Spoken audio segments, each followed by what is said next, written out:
of Russian propaganda. We should be skeptical of that argument. It's such a cheap shot. I'm so sick of this. When I was right about Iraq and you were wrong about Iraq, that was Saddam Hussein's propaganda. You're not really a terribly dependable authority on this subject. Give me a Have you been to break, Russia? man. Even White that they race. are Nazis, Scott, is of course another part of Russian propaganda. So the question I'm asking you is, I'm a member of NATO. You sound like a little girl. We're coming to the end. We have I bodied your wife in front of everybody. We have 6 minutes left. Welcome back to Rattlesnake TV, guys. In this video, we are going to be reviewing a heated debate between Scott Horton, author of Provoked, How Washington Started the New Cold War with Russia and the Catastrophe in Ukraine, as well as one that I'm actually currently halfway through called Enough Already, Time to End the War on Terrorism. And Neil Ferguson, who is a British-American conservative historian and an author of many books himself. Now, this is a debate hosted by Zero Hedge, which is, in my opinion, one of the most underrated channels on YouTube, because they host top-quality debates. But honestly, whoever is doing their titles and thumbnails for their clips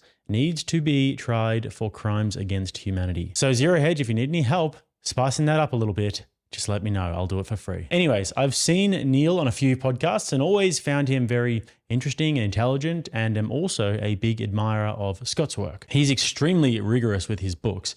And I don't normally do these geopolitical debates and go too deep into them because, to be honest, there are a lot smarter people you can listen to about these topics than myself, like Scott Horton, for example, Dave Smith, etc. But I found this one particularly entertaining and interesting because Scott just does not hold back here. He absolutely goes in on Neil, who appears to be more used to having very civil discussions with his fellow lords and aristocrats over a cup of tea. And it's pretty funny to watch him get dragged into some blood sport debating. And Neil certainly throws a few punches here too, but maybe is just caught off guard a little bit when Scott throws back and hard and straight in the nose. So we'll skip the first 15 minutes or so where Scott gives his introduction, which is very libertarian, anti-war, anti-intervention, and Neil gives his perspective, which is pro-Ukraine, need to defend our allies and democracy, etc. And it will get right to the bit where it gets very contentious, where Neil actually throws the first punch by citing Russian propaganda.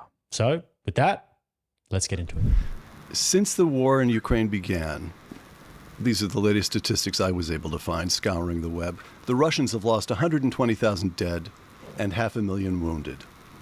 And according to a spokesman for the American Defense Department, quote, Russian losses in just the first year of the war exceeded the total of all Soviet losses since the Second World War combined. What is Putin thinking? Make his motives, make this action comprehensible to us. What does he think he's doing? Well, first of all, it's simply not the case that all of these Russian soldiers lost their lives, to say nothing of the many Ukrainians the Russians have killed. We don't know exactly how many, but it's certainly in the tens and possibly hundreds of thousands, did not die because of NATO enlargement. Let's be clear about that, because that's a red herring, and it's, I think, an integral part of Russian propaganda. We should be skeptical of that argument. The reasons, if you'll let me finish.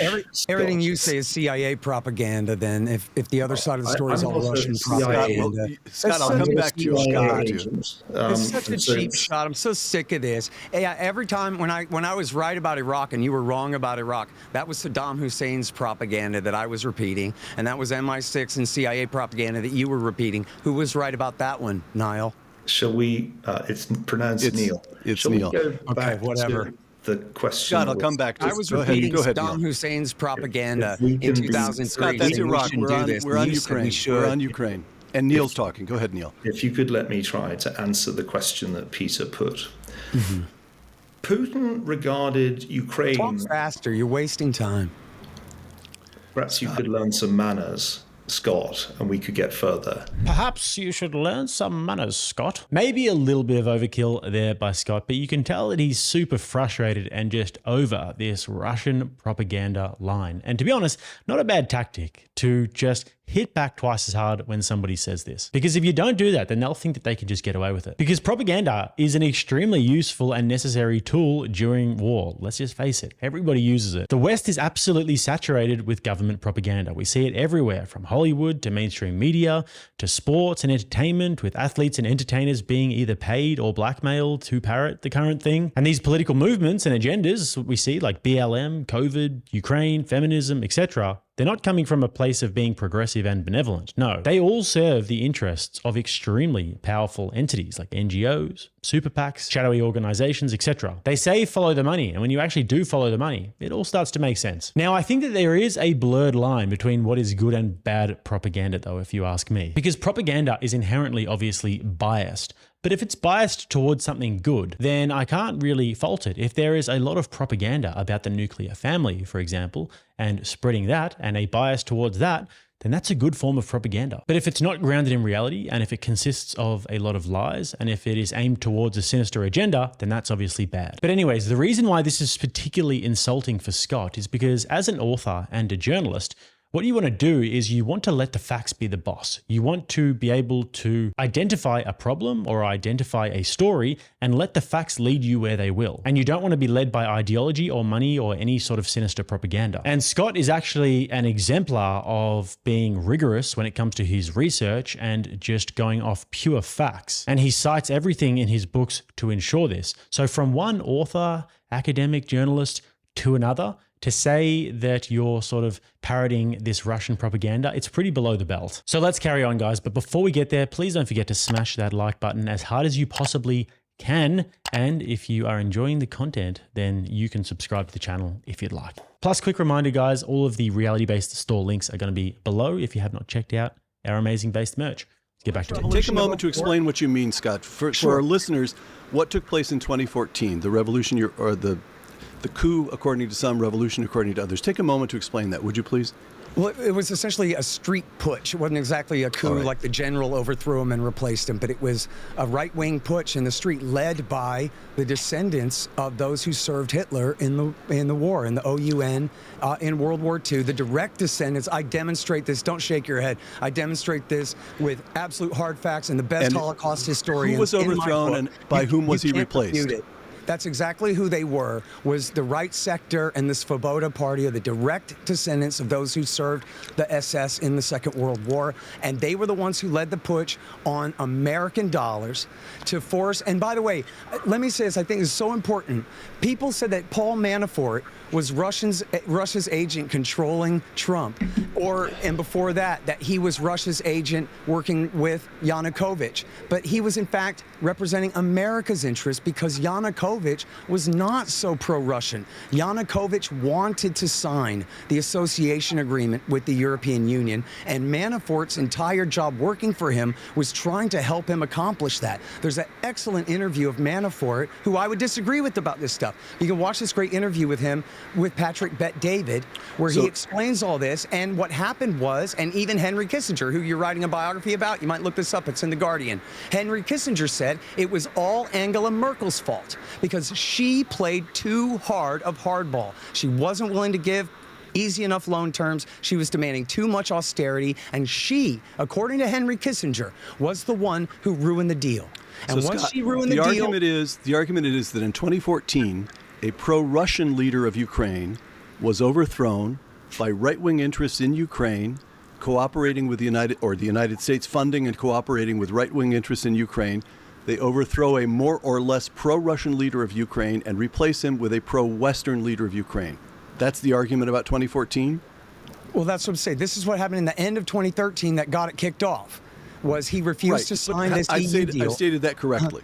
Yes, okay. And yes, Neil, essentially that's right. Quickly, 2014, Neil.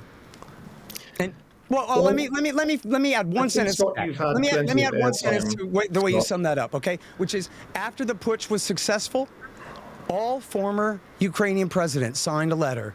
Kravchuk, Kuchma, and Yushchenko all signed a letter saying we must now just repeal the Kharkiv Pact and kick Russia out of the Sevastopol naval base on the Crimean Peninsula. Only then did Putin order his sailors and Marines to seize that peninsula in the coup de main? So Neil can shake his head all he wants about there being direct descendants of Nazis during the Maidan Revolution, and that being kind of prominent in Ukraine, but unfortunately, it is just a fact. And during the revolution, there actually used to be BBC journalists on the ground reporting on this, but these stories are sort of suppressed these days. Back before this obviously went against the current thing. Groups of armed men strut through the square with dubious iconography. That yellow armband is a Volksangel, a German symbol used by several SS divisions during the Second World War. So with those facts in mind, the question then becomes, how prevalent were they? Do they occupy significant parts of the Ukrainian government and the establishment and the military? And is this a pervasive ideology? Or is this just a case of a just cause being hijacked by bad actors? Neil. By the way, boys, I'm going to insist on coming to the present next. We're now in 2014. We're going to jump to 2024. Neil, go ahead. Part of the problem with Scott Horton's argument is that the counterfactual lacks plausibility. Are you arguing that it would have been better for the countries of Central and Eastern Europe that they didn't join NATO in the period of NATO enlargement? Would they have been more secure outside NATO? The striking thing about Ukraine's fate is precisely that it happened when it was outside NATO. It was the fact that it wasn't protected by Article 5 that left it vulnerable to Russian aggression.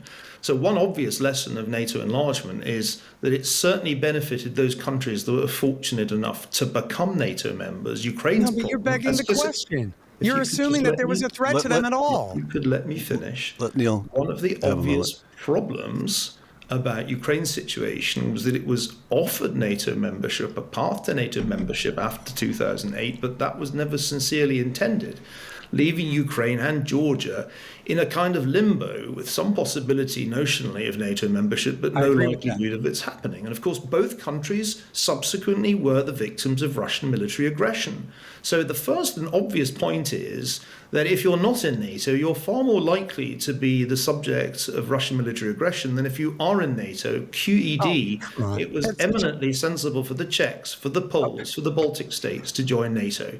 And the counterfactual of a US policy that wouldn't have brought them into NATO is of obviously a much less stable Central and Eastern Europe. Secondly, to hear Scott Horton defend the Yanukovych regime, one of the most corrupt regimes to have emerged since the collapse of communism. I didn't defend the regime at all. What are you talking about? Well, I did not defend the regime of corruption. You argued, if I can finish, you argued that a Nazi revolution or putsch occurred against Yanukovych. But Yanukovych was overthrown in a popular revolution against his egregiously corrupt rule. I wonder, Scott, have you ever been to Ukraine? No. You see, it seems to me that that's one of the reasons that you're not really a terribly dependable authority on this subject. Have you been to Russia? Man. Have you been to Russia? Listen, what that was a popular revolution by some Ukrainians against the interests of many others. Give me a break, dude. Have you been to Russia? You know what? These are all red herring arguments. You want to bring up your counterfactual? Here's the counterfactual for you. The difference between us, Scott, you guys work for Condoleezza Rice and Hoover. Is Condoleezza Rice still at Hoover? I've spoken with Condoleezza Rice still at Hoover where you guys work? I've spoken with the people who were directly involved in Euromaidan and the revolution that overthrew Yanukovych. And I can assure you that they are not Nazis. Did you interview Dmitry Yurash and the claim that they are Nazis, Scott, is of course another part of Russian propaganda that you see meet with Andrei Perubi on recycling in this conversation. So I'm sorry, somebody who's been to neither Ukraine nor Russia is not in a terribly strong position, no matter how many copies of the New York Times they've read. That's ridiculous. That's nothing but a red herring argument, as are all your arguments. So, guys, I respect Neil, but I mean, it's really not going well for him because those were not good arguments at all. In fact, it was just a series of fallacies. Starting with Neil saying that it's better for countries in Central and Eastern Europe to have joined NATO because it kept them safe from being invaded by Russia because Ukraine didn't join NATO and they got invaded by Russia. And as Scott pointed out, This is what is referred to as question begging in a debate, and it's another logical fallacy. And question begging is when the premise of the argument assumes the truth of the conclusion rather than supporting the conclusion. So they're using the conclusion that they're trying to prove as a part of the argument. And you often see journalists in mainstream media do this, where they'll say, seeing as though Donald Trump is a racist and a misogynist, should the Republican Party be reassessing his position? Or, given that man-made climate change is a scientific fact, why are the Republicans not wanting to do anything about it? And the next one was just a blatant straw man when he said that Scott Horton was defending Yanukovych. He never defended Yanukovych. To hear Scott Horton defend the Yanukovych regime, he simply made an observation about the reality of the situation. Thirdly, you've never been to Russia or Ukraine, so you can't be an authority on the matter, is an appeal to authority. you're not really a terribly dependable authority on this subject. Have you been to Russia? Man. It's a very, very basic logical fallacy, and one that, quite frankly, should be beneath Neil. I mean, if he were to say that there's a different element of understanding that you can get from actually being boots on the ground and speaking to the people at the Maidan revolution and speaking to the people in Ukraine and Russia, then sure, that would be a completely fine argument. But to say that you can't be an authority because you haven't been there is not a good argument whatsoever. Having been to the place or not does not in any way affect the factuality or lack thereof of your argument. It doesn't get much better from here, so let's carry on. I didn't defend Yanukovych about corruption. That wasn't addressed. What I said was he wanted to move to the West. He was not Russia's puppet. That doesn't mean he was a good man. He hired Manafort to help him move west, but the West botched the negotiations. That's what I said. No one but you heard me defend Yanukovych. Isn't that funny? Also, here's for a counterfactual. Our current CIA director was the ambassador to Moscow in 2008. When he explicitly warned Condoleezza Rice not to give a membership action plan to Ukraine and Georgia. And anyone can read it at WikiLeaks. It's a famous memo. It's called Niet means Niet. And it's by William Burns. And he's saying to her, this is the brightest of red lines. The Russians, everyone in Russia is agreed. He says he's not just talking to Lavrov, he's talking to everybody at all the think tanks and all the experts. And they're all saying this is going to cause a war. Lavrov said, if you bring Ukraine into NATO, it could cause a civil war. This is our current CIA director who failed to prevent this. Said the Russians said, if you do this, it could cause a civil war in Ukraine, and which would be a situation that they would be forced to make a choice whether to intervene, a decision they do not want to have to do. The civil war that happened in Ukraine, and it was an invasion by a neighboring country, which is a slightly different thing. She ignored his advice, and she gave a membership action plan, or a half-assed one, because the Germans and French did everything they could to try to stop her and Bush. So they compromised and gave this halfway offer, as you said. But it's such a circular argument, question-begging argument to say that, oh, if only we just brought Ukraine into NATO first, then we would have just not had a problem. No, Russia just would have invaded them then. Because I'm telling you, and this is in the book, I cite this, I got more footnotes than you've ever seen in your life, and direct quotations from American experts from the 1990s through the 2000s, through the 2010s, and into the 1920s, including your beloved Kissinger and Zbigniew Brzezinski and all of the very top graybeards saying that, and including Ken Pollock, who helped you lie us into war with Iraq back 20 years ago. They all said Ukraine itself is the absolute touchiest of issues. The most neuralgic issue is what Burns said, because there is a massive ethnic Russian population in the East. It used to belong to Russia in a way that Latvia and Estonia never truly did. They were like occupied imperial possessions, but they are a separate ethnicity and have a different history, whereas Novorossiya is so tied to Russian history. It's an extremely touchy subject, and it has been since independence. And they all recognize that, and they all warn against it. And at various times, Kissinger, Brzezinski, Ken Pollock, and all these other Council on Foreign Relations guys said we ought to make a separate deal regarding Ukraine. We ought to promise never to bring them into NATO. We ought to guarantee their permanent neutrality. Kissinger wrote this in the Washington Post in 2014. And then that will avoid picking this fight. Now you say, well, if only we'd given them a war guarantee earlier, there never would have been a fight. But that's not true. There just would have been a full-scale war earlier, because the Russians were never going to accept that. That's the fact. Well, the reality, of course, Scott, is that the Russians were in no way able to go to war with NATO, and they've consistently avoided going to war with NATO for a very good reason. They're entirely outmanned and outgunned by NATO, but they could go to war with Ukraine. Now, let's grant that there was a meaningful debate about whether or not Ukraine should be offered NATO membership. The same argument was made about Georgia. And that debate went on within US policy circles before, during, and after 2008. And as you rightly say, Henry Kissinger was one of those who was skeptical about the idea of making Ukraine a NATO member, though he later changed his mind about that. And the reason he changed his mind was, of course, that Russia invaded Ukraine. Now, I don't think anything that you've said so far has persuaded me, or I suspect anybody listening, that Russia was right and justified in launching a war of aggression. That's not my argument, so... Well, it does sound a little bit like it. Because no, that's ridiculous. Again, you've done nothing but tilt at windmills this whole time. You make up counterfactuals that I never said. You make up quotes I never said. You call me Russian propaganda. Actually, Scott, you've go ahead and actually argue with something I said, or go home and take a nap. So the question I'm asking you is, even granting that there were good arguments against Ukraine becoming a member of NATO... You sound like a little girl. You have to go up in your inflection at the end of every sentence like that. Scott, it's really please let him ask a question. Go ahead.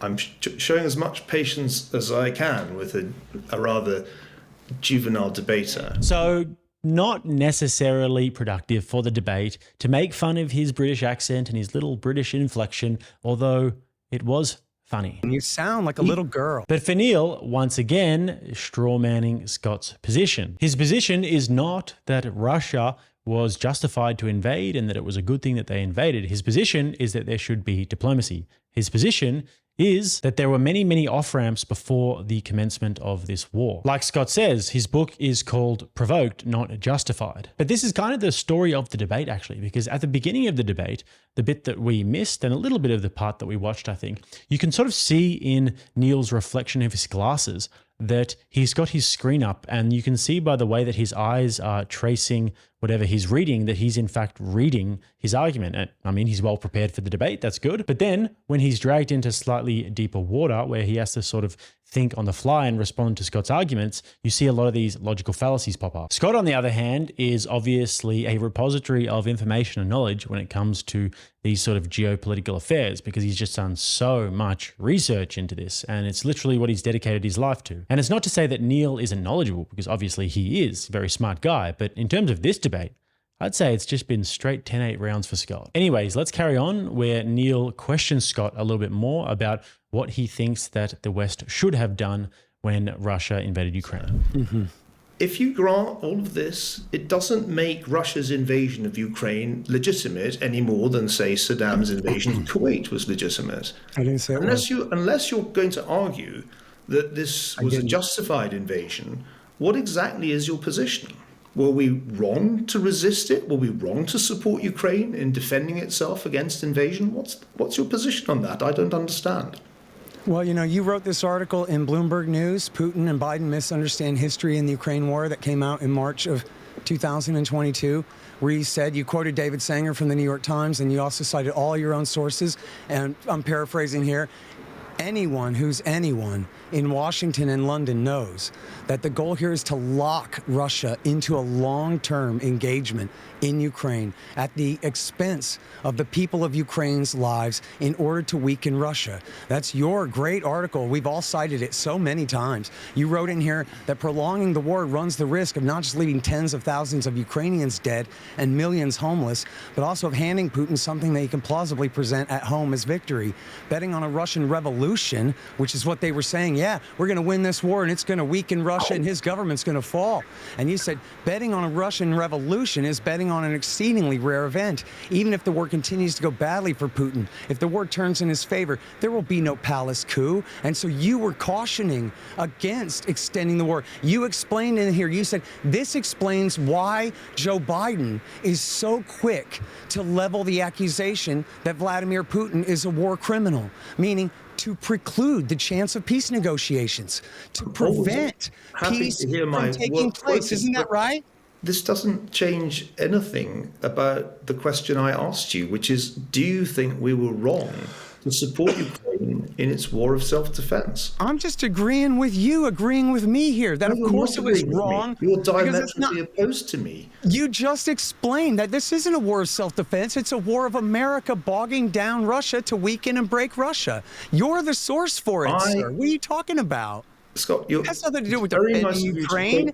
But the point I made in that article, which, as you say, was published early in the war, was that the war should be ended as soon as possible in the circumstances that were favorable to Ukraine in 2022. But this doesn't alter the question that I'm asking you.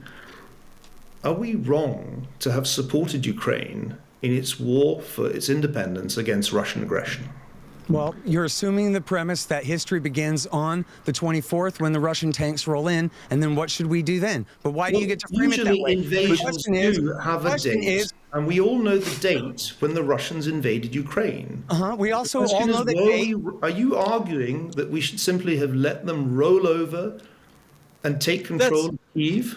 I'm arguing that Joe Biden should have engaged in diplomacy throughout the year 2021 and into 2022 instead of the policy that they adopted, which was to warn Russia, you better not, but not to engage in any official real diplomacy to try to end the war. So and they refused to negotiate even the potential of neutrality for Ukraine. They have this concept. It's just jargon. It doesn't mean anything. It's called the open door. And that means that if a country wants to join NATO, that's between them and NATO, and no other nation's interest can ever be taken into account, no matter what. And so even though and I agree with something you said earlier in the debate, where you said they never truly intended to bring Ukraine into NATO, but in other words, a real war guarantee. But what they did do was arm them up. You talked about Ukraine arming up like it happened magically, or they did it themselves. It was the Obama and the Trump governments and then the Biden governments that armed them up. And I'm so glad that you brought that up, because you're right that it was not enough to deter Russia. And in fact, at the beginning of the war, a great journalist named Zach Dorfman, who wrote this in-depth series about the CIA in Ukraine for Yahoo News, he quoted CIA officers who were in charge of importing those weapons from the United States into Ukraine in the, I'm not sure about, at least late Trump and into the Biden years, pardon me.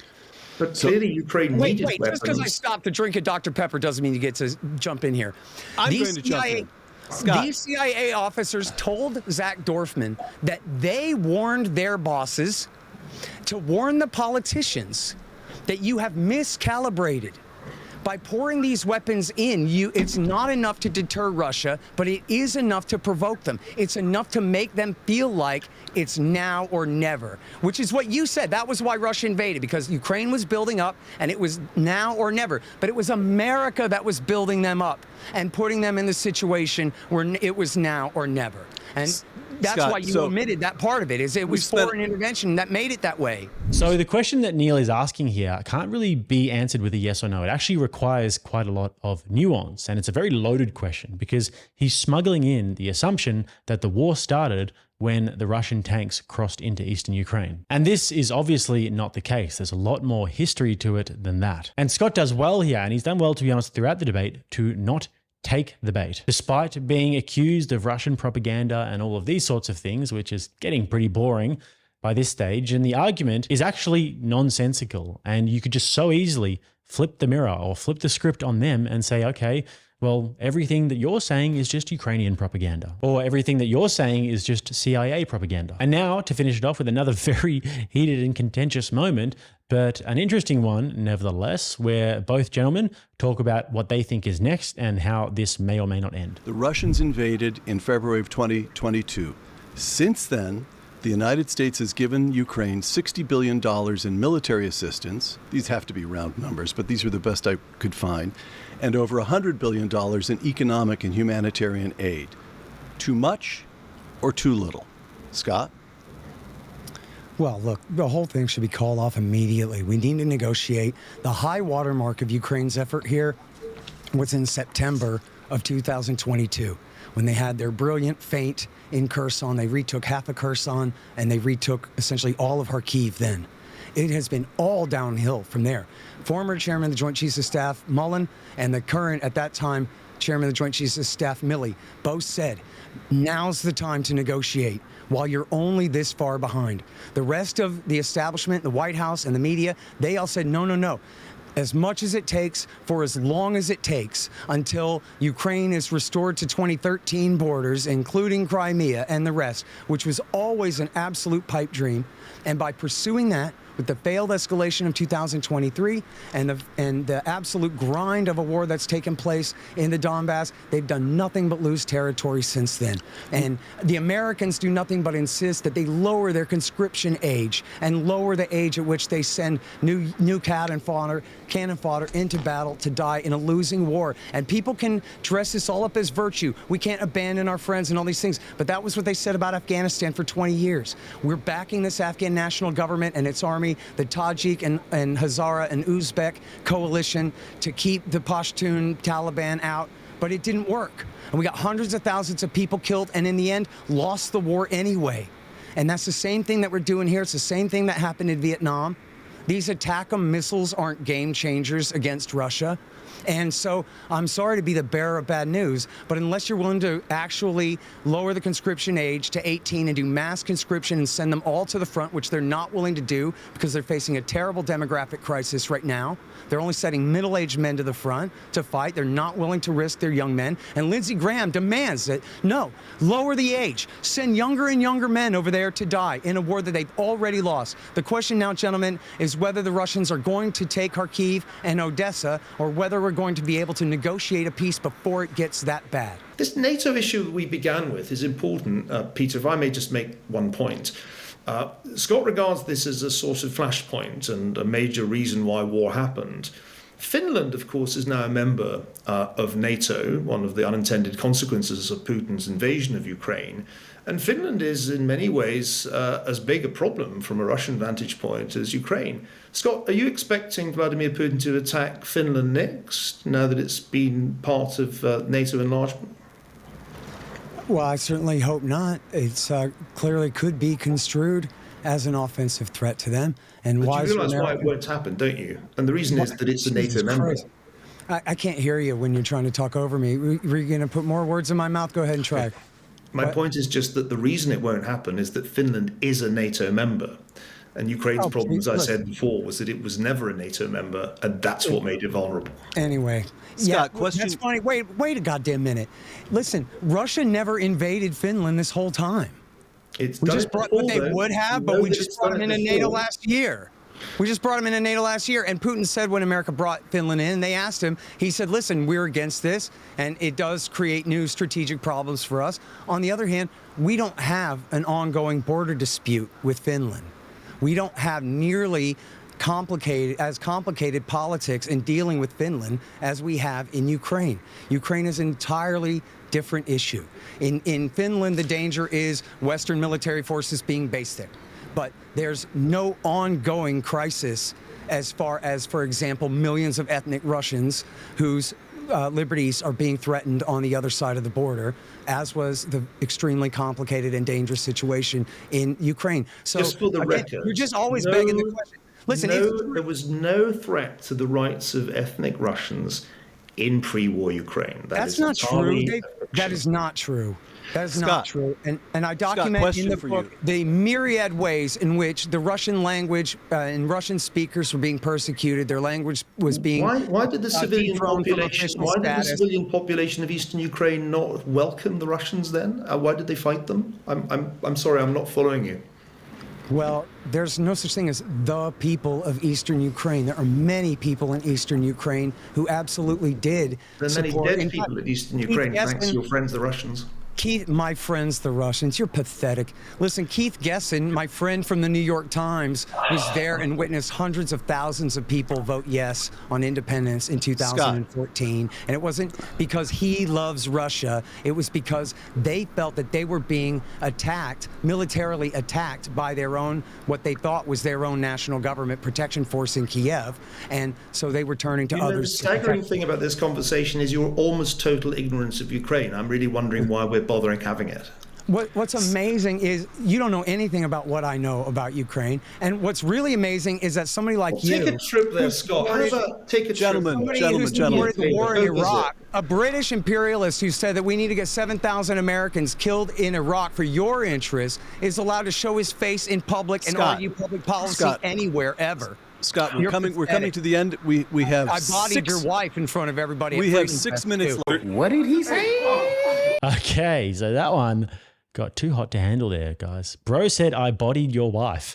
Your wife is in me DMs. Hey, baby, hit me back on my calculator. Nobody would have expected that one. So anyways, guys, hope you enjoyed this. A little bit different from what we normally do. Don't like to overstep the mark too much with these geopolitical debates, but very interesting to have a look at. Looking forward to reading all of your comments below. If you would like to like the video, then you can like the video. I'd like that. And if you'd like to subscribe to the channel, you can do so.